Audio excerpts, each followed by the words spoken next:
प्यारे बच्चों, ज्ञानकूट चैनल पर आपका स्वागत है। आज हम आपके लिए लाए हैं मिठाई वाला पाठ नंबर 5 के प्रश्नोत्तर, जिनकी सरल विधि से व्याख्या की गई है।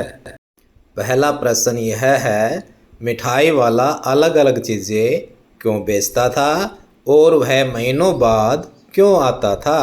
प्रश्न का उत्तर यह है बच्चों, मिठाई वाला महीनों बाद इसलिए आता था कि एक चीज़ बार बार मिलने से कहीं बच्चे ऊब न जाएं और फिर उसे बच्चों के लिए बहुत सारी चीज़ें इकट्ठी भी करनी पड़ती थी।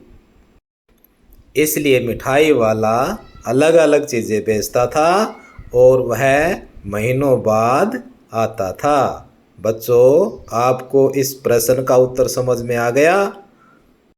हमारा अगला प्रश्न है, मिठाई वाले में कौन से गुण थे जिनकी वजह से बच्चे तो बच्चे बड़े भी उसकी ओर खिंचे चले आते थे।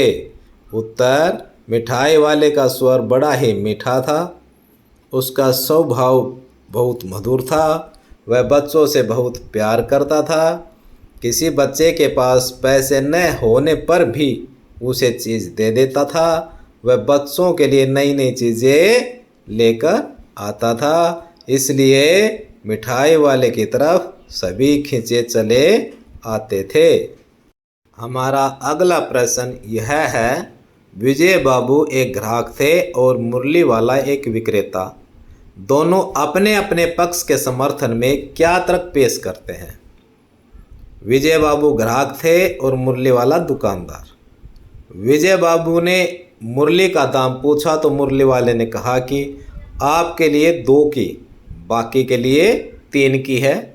हर दुकानदार ग्राहक को खुश करने के लिए ऐसा कहता है। विजय बाबू कहता है कि तुमने सबको इतने में ही दी होगी, क्यों झूठ बोलकर मेरे ऊपर एहसान लाद रहे हो। बच्चों, दुकानदार और ग्राहकों के बीच में ऐसी बातें चलती रहती हैं। अगला प्रश्न है, खिलौने वाले के आने पर बच्चों की क्या प्रतिक्रिया होती थी। उत्तर, खिलौने वाले की मधुर आवाज़ सुनकर बच्चे चंचल हो उठते। उसके गले से निकलती हुई मधुर आवाज़ सुनकर निकट के मकानों में हलचल मच जाती। छोटे छोटे बच्चों को अपनी गोद में लिए स्त्रियां भी चिकों को उठाकर छज्जों पर से नीचे झांकने लगती। गलियों तथा उनके भीतर स्थित छोटे छोटे बागों में खेलते और मचलते हुए बच्चों का समूह उसे घेर लेता। अगला प्रश्न है, रोहिणी को मुरली वाले के स्वर से खिलौने वाले का स्मरण क्यों हो आया। अर्थात रोहिणी ने मुरली वाले की आवाज़ सुनी तो उसे खिलौने वाले की याद क्यों हो आई। उत्तर, रोहिणी ने मुरली वाले के स्वर से खिलौने वाले का स्मरण इसलिए हो आया क्योंकि मुरली वाले की आवाज़ भी खिलौने वाले की आवाज़ की तरह मधुर थी और आवाज़ लगाने का तरीका भी खिलौने वाले जैसा ही था।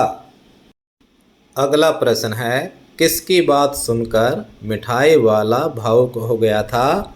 उसने इन व्यवसायों को अपनाने का क्या कारण बताया। उत्तर, मिठाई वाला दादी की बात सुनकर भावुक हो गया। उसने फेरी वालों का काम अपनाने का कारण बताया कि बच्चों को खुश देखकर उसका मन खुश हो जाता है और अपने बच्चों की झलक इन बच्चों में देखकर उसे असीम सुख मिलता है। अब इस बार ये पैसे न लूँगा। कहानी के अंत में मिठाई वाले ने ऐसा क्यों कहा।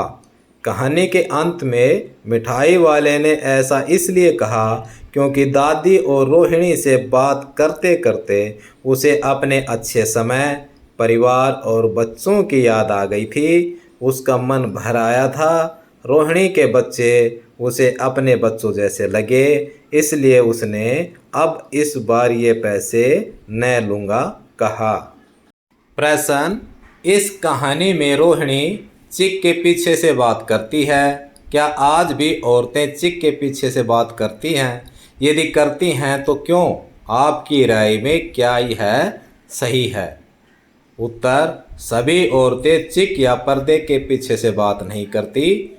कुछ मुस्लिम परिवारों और ग्रामीण क्षेत्रों में बुजुर्गों से बात करते समय स्त्रियां पर्दा कर लेती हैं, लेकिन यह गलत है। स्त्री और पुरुष दोनों समाज के आधार हैं, इसलिए दोनों को समान अधिकार मिलना चाहिए। भाषा की बात, मिठाई वाला, बोलने वाली गुड़िया। ऊपर, ऊपर का मतलब है बच्चों पाठ के अंदर वाला का प्रयोग हुआ है, अर्थात वाला शब्द का प्रयोग हुआ है। अब बताइए कि वाला से पहले आने वाले शब्द संज्ञा, सर्वनाम, विशेषण आदि में से क्या हैं? ऊपर लिखे वाक्यांशों में उनका प्रयोग है। उत्तर, वाला से पहले आने वाले शब्द संज्ञा और विशेषण के हैं। मिठाई वाला में मिठाई शब्द संज्ञा का है और वाला शब्द प्रकट करता है मिठाई बेचने वाला। बोलने वाली गुड़िया, बोलने वाली विशेषण शब्द है, जबकि गुड़िया शब्द संज्ञा है जो प्रकट करता है वह गुड़िया जो बोलती है। बच्चों, संसार में जितने भी नाम हैं सब क्या हैं? संज्ञा हैं, और इनकी विशेषता बताने वाला शब्द विशेषण होता है। बच्चों, आज का अध्याय यहीं पर समाप्त हुआ। अगले अध्याय में फिर आपसे मिलेंगे। धन्यवाद।